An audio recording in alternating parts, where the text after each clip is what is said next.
ونشهد أن لا إله إلا الله وحده لا شريك له ونشهد أن سيدنا وسندنا ومولانا وحبيبنا محمدا عبده ورسوله أما بعد فقد قال الله تبارك وتعالى في القرآن المجيد والفرقان الحميد أعوذ بالله من الشيطان الرجيم بسم الله الرحمن الرحيم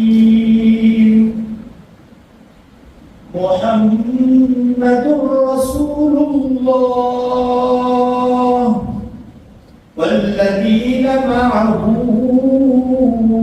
أشداء على الكفار رحماء بينهم تراهم ركعا سجدا يبتغون فضلا من الله ورضوانا سيماهم في وجوههم من أثر السجود